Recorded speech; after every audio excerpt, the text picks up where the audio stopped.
When he heard the rustle behind him, his breath caught because he realized, he was not alone. He had come to this clearing more times than he could count, drawn by its familiar hush. A veteran of many battles, he sought the same peace here that had kept him sane amid the chaos of war.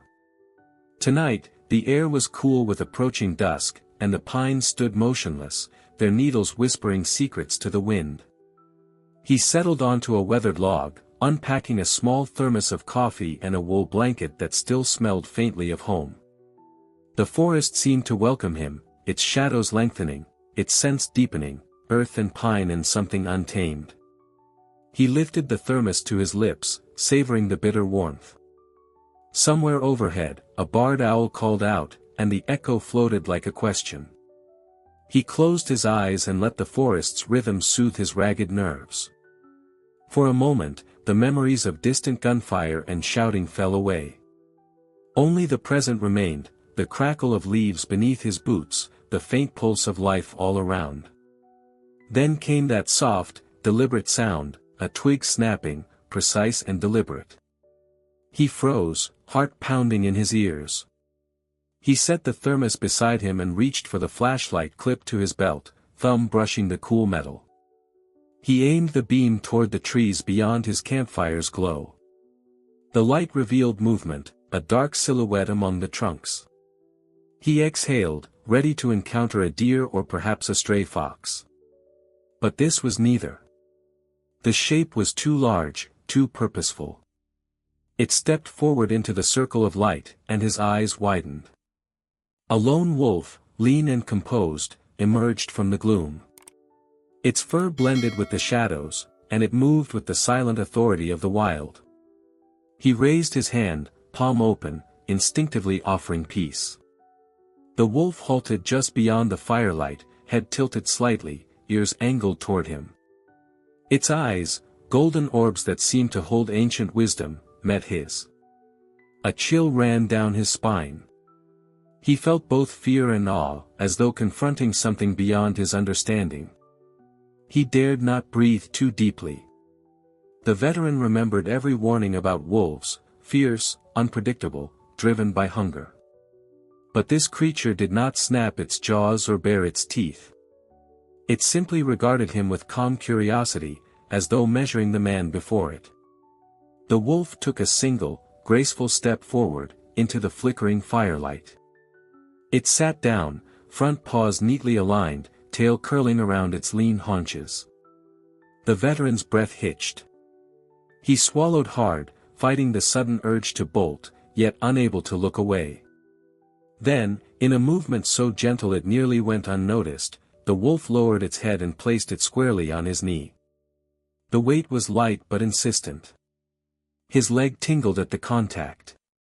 The veteran's hand, so used to gripping rifle stocks, hovered inches from the animal's muzzle, trembling.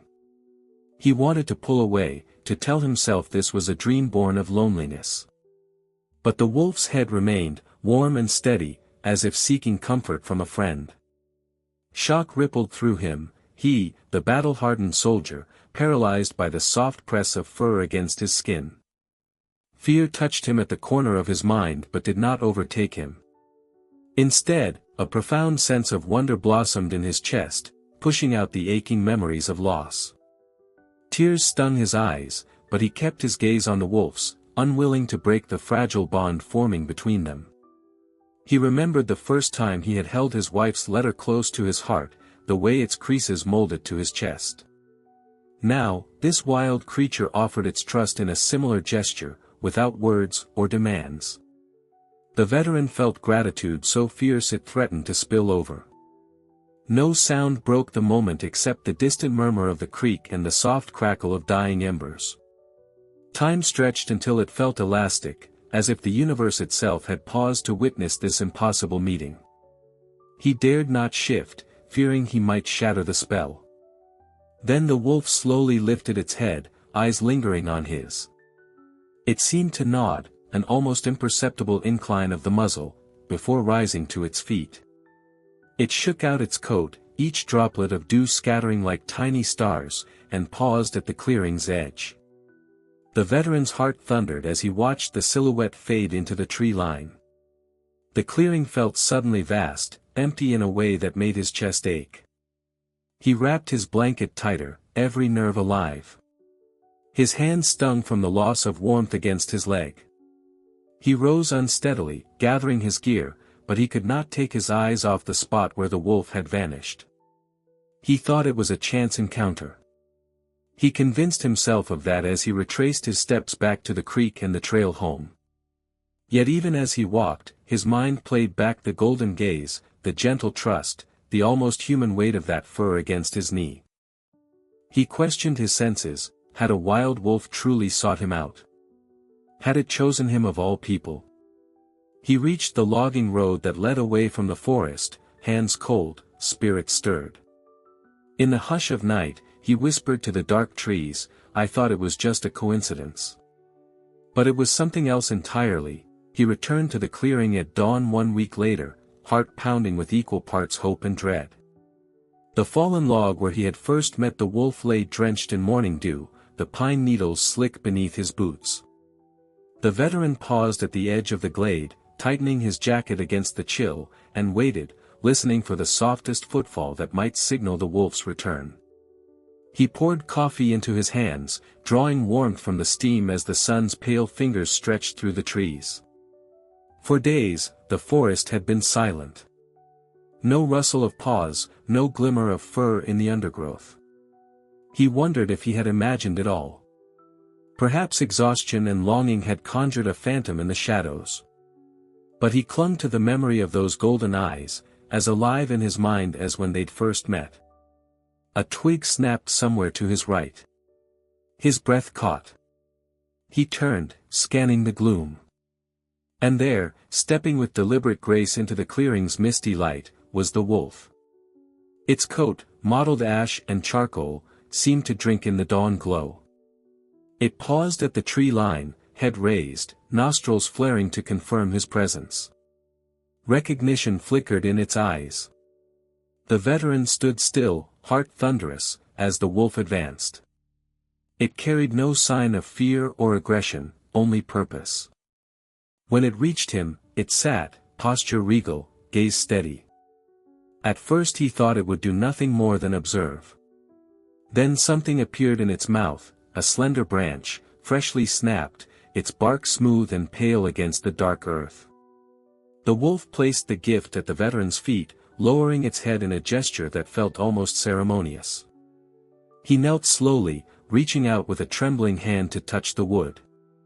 It was nothing more than a fallen twig, but to him, it was a token of connection, a silent offering from the wild.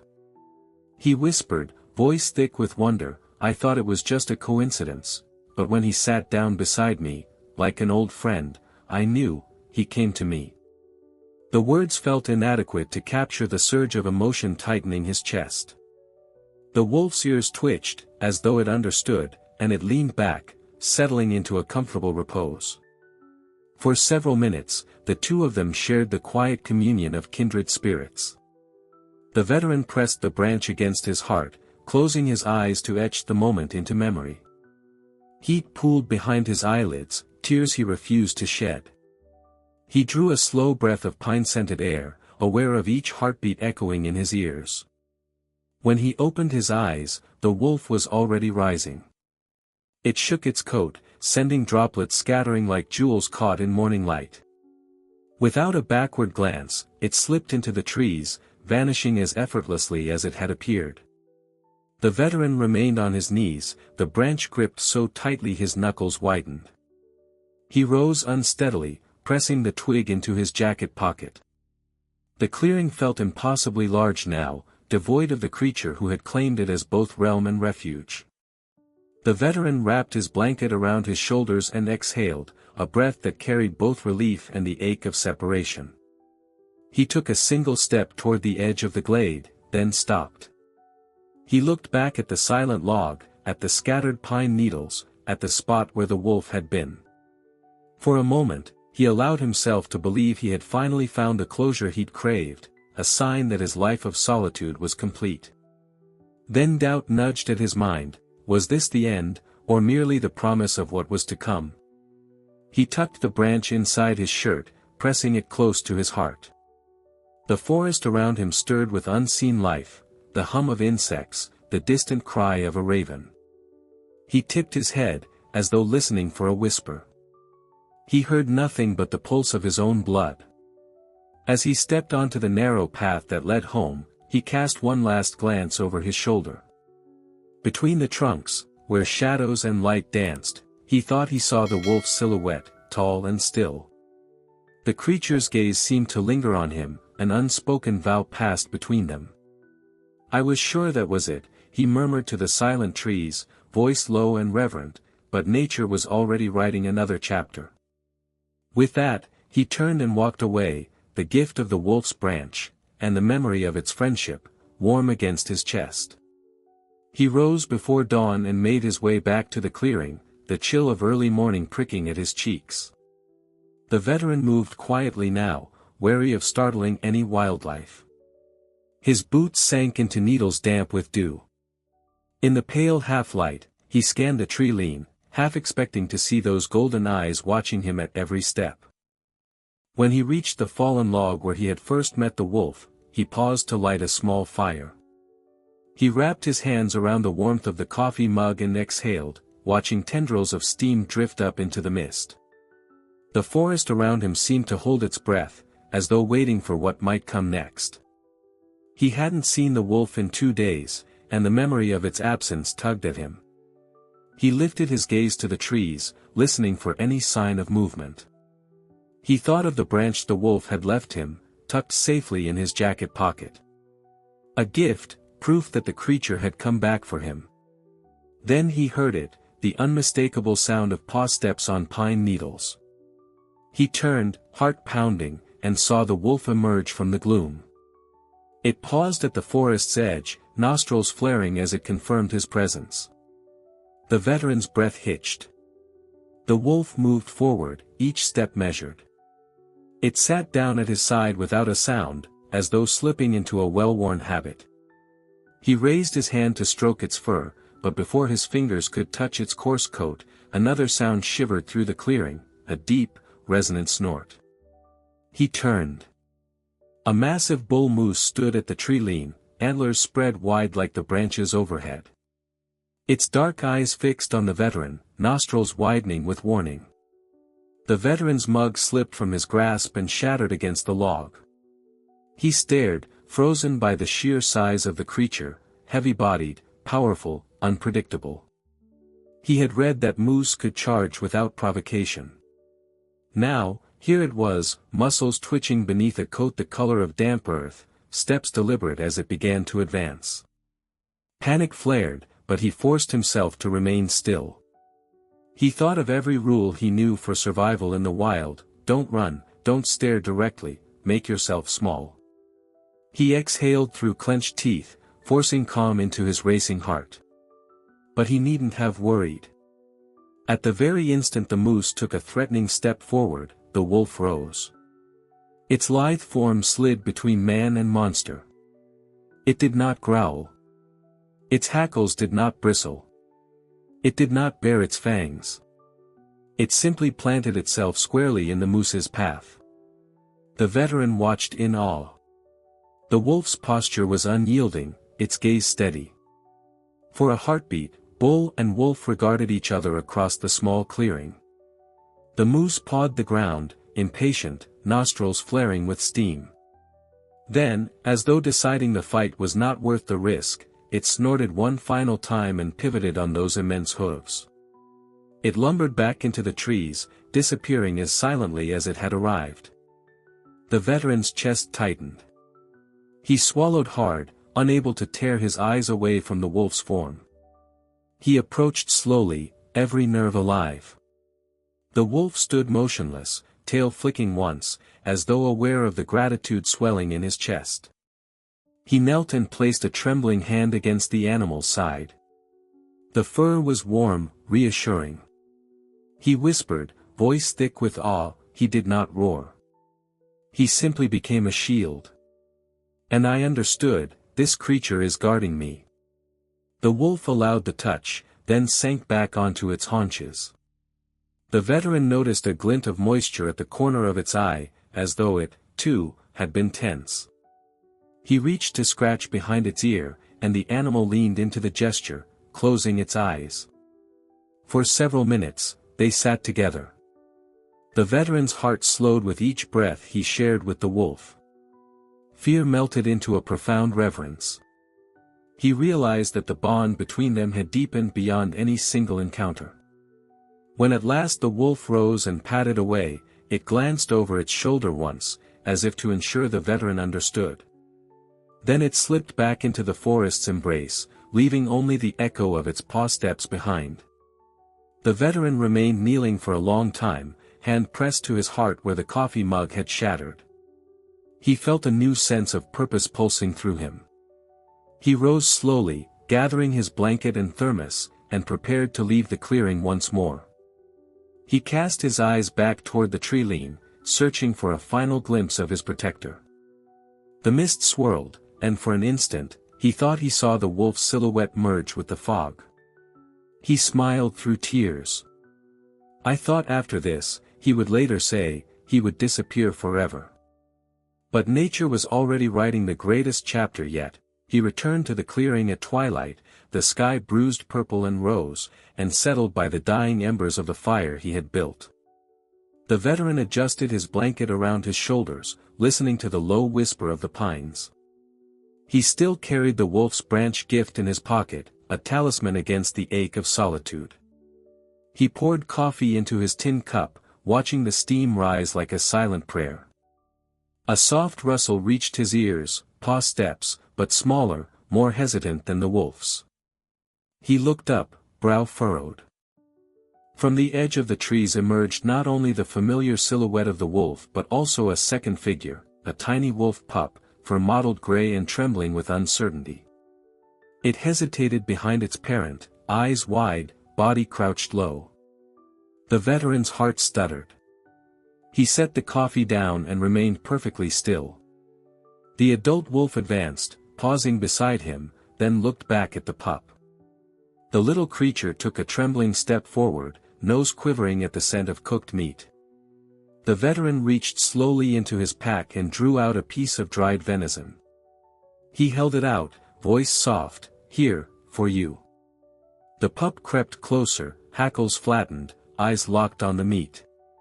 It took the offering in cautious sniffs, then bit gently, as though tasting kindness for the first time. The veteran watched the adult wolf carefully, its gaze fixed not on the man, but on the pup's every movement. He watched not me, the veteran would later recall. He watched how I fed his offspring.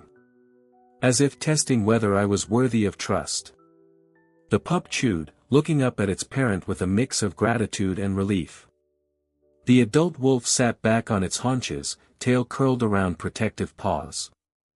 The veteran broke another strip of meat and tossed it to the pup. It bounded forward, ate, and then nuzzled the man's outstretched hand. His chest tightened at the tenderness of that gesture. For several moments, man and wolf shared the flickering warmth of the fire. The veteran whispered words of reassurance to the pup, you're safe here." The adult wolf remained vigilant, eyes scanning the tree line, as if ensuring nothing threatened its young. The clearing felt charged with an unspoken pact: the veteran would care for the pup, the wolves would accept him as kin. He thought the wolf had come simply to show him its pup's arrival. He closed his eyes, savoring the moment's quiet beauty, certain that this chapter of their bond had reached its gentle conclusion. He reached for his flask of coffee to toast the unexpected family around him. But nature had woven a deeper thread into their story. For 3 mornings, the veteran rose before dawn and walked the narrow path to the clearing. Each time, he waited by the old log, coffee steaming in his cupped hands, heart pounding in hopeful rhythm. But the forest offered only its usual sounds, the whisper of pine needles, the distant call of a jay, the soft murmur of the creek. No footsteps but his own. No golden eyes watching from the shadows. By the 4th day, the emptiness felt like a wound. He stared at the fallen branch he still carried in his jacket pocket, a silent promise from the wolf. He fingered its smooth surface as though hoping to summon the creature back. When the wind stirred, he flinched, expecting a rustle of paws. When the wood creaked in his hand, he wondered if it might be the wolf's gift speaking. But nothing came. Each evening, he lay on his cot in the small cabin he'd built near the edge of the woods. He dreamed of the wolf's breath on his neck and woke to the same hollow ache. He read old letters from his wife by lantern light, trying to fill the void with memories. Yet no memory matched the raw thrill of that first meeting. Doubt settled in his chest like a stone. He wondered if he had been drunk on loneliness, imagining miracles in the dark. "Maybe I made it up," he whispered to the silent room. "Maybe it was just a wild animal passing through." He touched the bare spot on his knee where the wolf had rested its head, as if the scar tissue might vanish with time. He tried to convince himself that life would return to its ordinary rhythm. But every whisper of wind, every flicker of movement among the trees reminded him of what he had lost. Then, on the 7th morning, everything changed. He arrived at the clearing, hands shaking as he filled his mug. The sky was overcast, heavy with mist that clung to the pines. He settled on the log and closed his eyes, listening for a sound that might not come. A minute passed. 2. His throat scraped against silence. And then, soft padding, closer than before, uneven and breathless. His eyes flew open. He turned toward the edge of the clearing and froze. A lone wolf emerged, coat matted and dark with dried blood. It limped forward on 3 legs, the 4th bearing a ragged wound that oozed red onto the fallen needles. Its head was low, each step was an act of will. The veteran's heart lurched. He dropped his mug, the coffee sloshing onto the earth. He sprang to his feet, breath catching in his throat. The wolf faltered, swaying, then stumbled and collapsed onto its side just inches from the log. Mud and blood stained its flank. It lay still for a heartbeat, as though gathering strength to rise again. He rushed forward, dropping to his knees beside the animal. The wolf lifted its head with effort, ears flattening as it registered his presence. Its golden eyes glistened with pain, and something else. A flicker of trust. The veteran felt tears sting his eyes. He had never seen a creature so feral, so wounded, so unmoored by suffering. He could barely walk, he later admitted in a trembling voice. "He fell beside me. And he looked, just as someone looks when they believe you will save them." He set his jacket on the needles and ripped a strip from the hem with shaking fingers. He dabbed his cupped hand in the creek water and pressed it to the wolf's muzzle, coaxing it to drink. The animal lapped the cool liquid, each gulp ragged with weakness. He wrapped the torn cloth around the injured leg, knotting it tight enough to staunch the bleeding but loose enough to avoid cutting off circulation. He spoke softly, voice rough with emotion, "You have to live. You have to trust me." The wolf whimpered, a single, shuddering sound that tore at his heart. He pressed his palm to its head, feeling the tremor beneath the fur. The animal did not pull away. It rested its chin on his thigh, eyes fluttering closed in exhausted relief. Night fell, and he covered the wolf with his blanket. He built a small fire nearby, its warmth drifting into the clearing like a prayer. He sat beside the wounded creature, holding its head in his lap, watching embers drift upward. Every crackle echoed in his chest. He thought of all the times he had faced death with grim resolve, and never felt such urgency to protect another life. When at last his eyelids drooped, he settled himself on the log and promised to return at first light with supplies. The wolf's raspy breath was his lullaby. He slept fitfully, dreams haunted by golden eyes and pained whimpers. In the gray dawn, he was back at the clearing, gathering bandages and food from his pack. When he returned, the wolf lifted its head and gazed at him, no fear, only hope. He fed it strips of dried venison, watching the animal's ribs rise and fall with each shaky bite. He rewrapped the wound, careful now to clean and freshen the cloth. The wolf leaned into his touch, its trust unwavering. As he packed away his supplies, he pressed a hand to his chest, feeling the animal's heartbeat press against his palm. His voice was hushed but certain. "I thought you came to die, but fate decided otherwise." He stood and brushed pine needles from his jacket, eyes lingering on the wolf's silhouette beneath the clearing's mist. He knew this was no longer a simple encounter.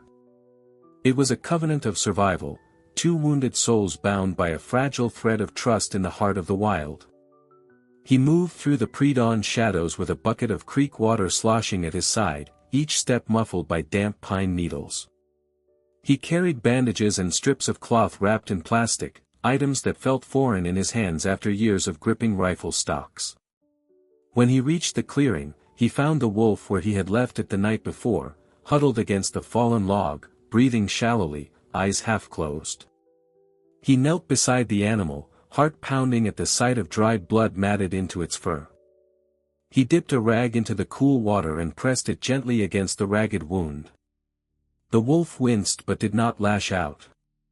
It lay still, as though resigned to its fate, yet trusting enough to endure the pain. He unwound the old strip of cloth and replaced it with fresh bandages, careful not to tighten too much. Night descended with a shiver of stars overhead. He built a small fire at a respectful distance, its glow a fragile fortress against the gathering dark. He sat on a rock, cup of coffee cradled between his hands, watching the wolf inhale the scent of smoke and warmth. The animal's breathing slowed, each exhale a soft hiss that mingled with the crackle of burning pine. Over the next 2 nights, he returned to the clearing before sunrise and after sunset. He brought water in splashes of silver moonlight, fresh strips of dried meat to coax the wolf back from the edge. He spoke to it in low tones, words of encouragement that felt clumsy on his cracked tongue. "You must live. You must rise." The wolf listened, tilting its head as if understanding the promise behind the sounds. By the third dusk, the wolf lifted its head without prompting and met his gaze. Its eyes, those golden beacons, held a spark of resilience. He knelt and offered a piece of venison. The wolf accepted it gently, muscles rippling beneath its coarse coat. He pressed his palm to its shoulder, feeling the lean power beneath fur that no longer bristled with pain. When dawn broke over the trees on the 4th morning, the veteran arrived to find the clearing empty. His heart stuttered. He called softly, "Here, boy," though he knew he could not use such words for a wild creature. He waited, scanning the mist-shrouded tree line. Minutes passed like hours. He feared his efforts had been in vain, that the wolf, too weak to hunt or heal, had wandered off to die alone. Then, just as he turned to leave, a rustle in the underbrush froze him. The wolf emerged, coat glossy in the morning light, its injured leg still stiff but bearing weight. It limped toward him, eyes bright with unspoken emotion. The veteran felt tears sting his vision as the animal came within arm's reach and sat. He knelt and placed a hand on its head, amazed by the transformation, the fierce survivor reborn from the brink. He rose and began to walk back toward the campsite, expecting the wolf to follow or vanish behind him. To his surprise, it lingered, then turned and disappeared into the trees. He exhaled, heart heavy with goodbye, convinced that this was the end of their shared story. Late that afternoon, he sat by his fire, cleaning his rifle, when a soft thud caught his attention. He looked up. There, at the edge of the clearing, stood the wolf, carrying something in its jaws. It approached with slow caution, set the object at his feet, and backed away. The veteran knelt and peered down, a freshly caught rabbit, its eyes still glassy, fur warm beneath his fingers. He stared at the gift, breath catching in his throat. The wolf sat back on its haunches, head tilted, gaze steady. It was offering thanks in the only way it knew how. The veteran's chest tightened as he whispered, voice thick with awe, "He brought a rabbit and laid it at my feet. He thanked me. Like a man." The wolf waited in the fading light until he accepted the gift, then turned and melted into the forest's edge. The veteran watched until the last gleam of fur vanished. He hugged the rabbit to his chest and whispered into the suspended dusk, "I thought you'd leave forever," but ahead was a finale words cannot explain. Snow fell in silent swirls the morning he first noticed the veteran standing alone in the clearing. The world was a quilt of white, branches bowed under its weight, the ground muffled by fresh drift. For months, the veteran had wandered these woods, the memory of the wolf's presence a warm scar in his heart. But in the long weeks of winter, the creature had vanished. Each dawn he crossed the creek, stepped into the hush, and waited for golden eyes that never came. He wrapped his wool blanket tighter, breath steaming in the cold air. The pyre of his campfire had long since cooled to ash, and the branch the wolf had left lay half buried in snow. Every crunch of his boots felt hollow. He read old letters by firelight in a small cabin, but the words on the page could not fill the ache of absence. He wondered if the wolf had wandered off to distant fields, or if it had fallen prey to the forest's harsher side. Night fell early, and he built a weak glow in the clearing with kindling he'd gathered. He sat on the frozen log, sipping his coffee lukewarm. The moon was a pale coin in the sky, and the trees stood like silent sentinels. He closed his eyes, listening for a sound he had come to know better than any human voice, the soft tread of paws on snow. He thought of the days when the wolf had limped beside him, lean head resting on his knee as he bound its wound. He thought of the rabbit left at his feet, a simple gift turned miracle. He felt the cold press inward, each memory a candle flickering against the dark. Then, in the deep hush before midnight, he heard it, a rustle. Not the wind through branches, but the subtle shift of heavy paws on fresh snow. His breath caught, and he turned, heart hammering like a distant drum. Between two pines, he saw a silhouette, tall and unmistakable, stooped with age, fur flecked white. He rose unsteadily, every muscle alive. The figure emerged fully into the moonlight, the wolf, but older now. Its muzzle was frosted with gray, and its spine curved slightly as if time had bent its shoulders. The veteran's throat tightened. He swallowed and reached out without thinking, voice a whisper in the snowfall. "You came back," he said, each word a testament to hope and disbelief. The wolf approached slowly. It paused a few feet away, eyes glimmering like embers. For the first time, the veteran saw something in those orbs beyond trust, something like farewell. The moment stretched, fragile and luminous, as snowflakes drifted between them. When the wolf knelt, lowering its head until its muzzle rested on the veteran's knee, the cold pressed away. He ran a hand through the coarse fur, marveling at the gentle weight. The creature lay still, breathing shallowly, as if each inhale came with effort. He pressed his palm to its head, fingertips catching in the thick ruff. Tears stung his eyes, gathering at the corners.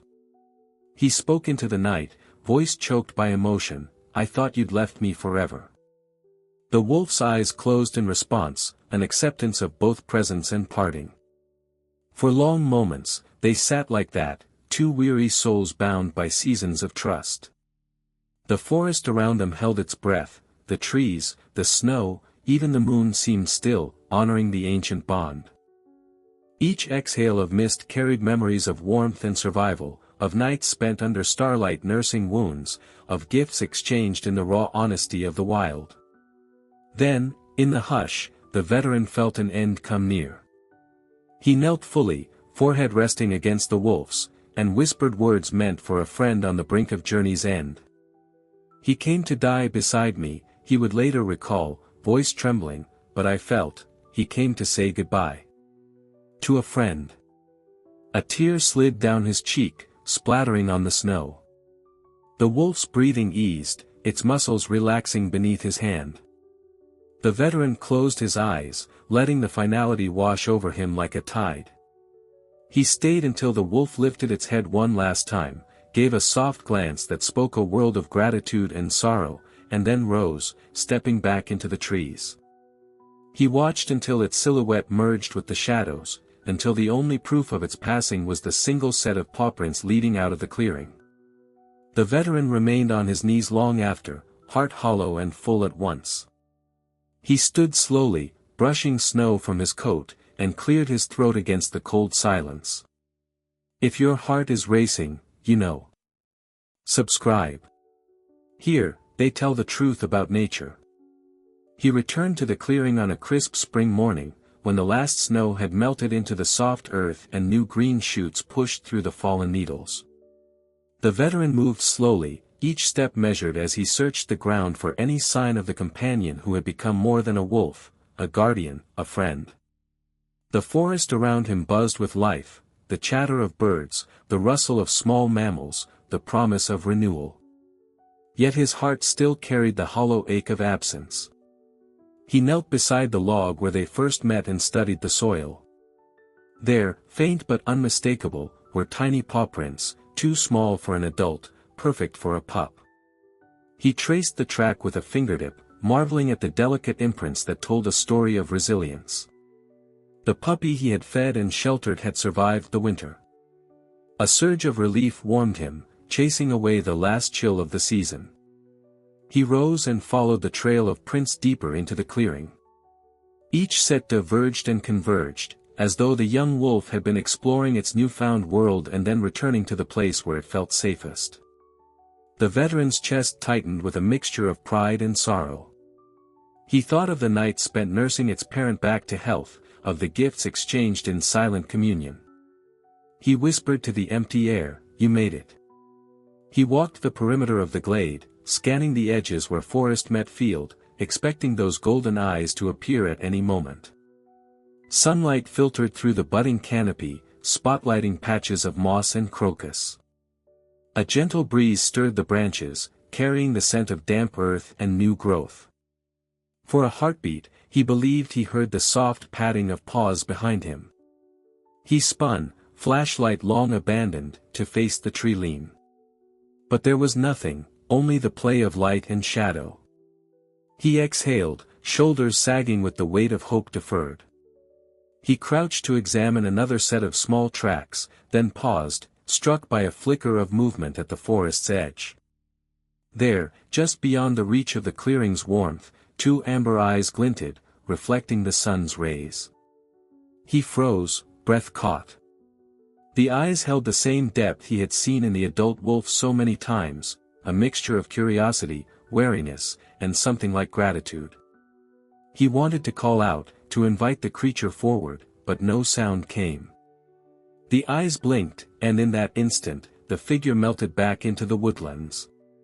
He stood, heart pounding, staring into the empty space.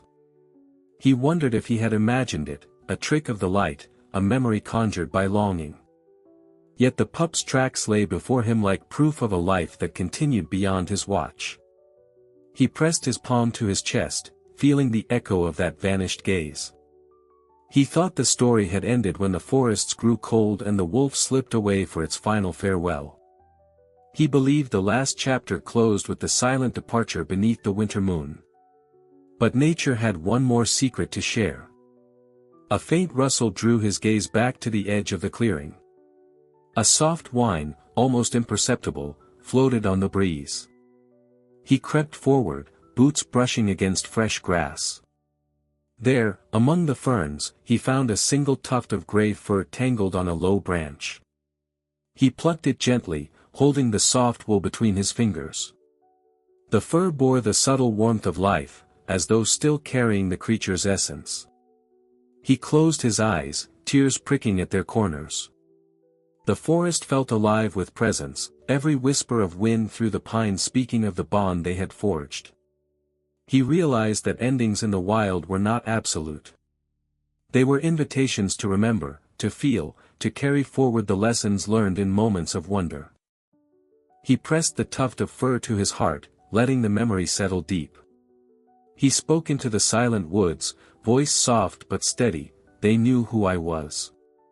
And what I did. And that was enough." As he turned back toward the trail leading home, he glanced once more over his shoulder. The clearing lay bathed in golden light, the log at its center a silent witness to all that had passed. He tucked the fur into his coat pocket, a talisman of faith and gratitude. He walked straight and tall, shoulders squared by purpose renewed. In every rustle of leaf and breath of breeze, he carried the echo of those amber eyes. And he knew, the story did not belong only to the past.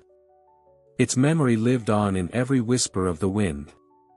He stood at the edge of the clearing in the first light of dawn, the forest stretching before him like an endless cathedral of pines. The veteran's shoulders were squared, but his gaze held the weight of all he had witnessed. No longer did he carry the thermos of coffee or the wool blanket, those comforts had served their purpose. Now, he held only the story itself, as real and as fragile as the morning mist that curled between the trunks. He inhaled the scent of damp earth and new growth, and for a moment the world felt still. Every sound, the distant call of a jay, the whisper of wind through needles, reminded him of the bond forged in silence. He closed his eyes and spoke, voice low and steady, as if sharing a confession with the waking woods. I do not ask you to believe.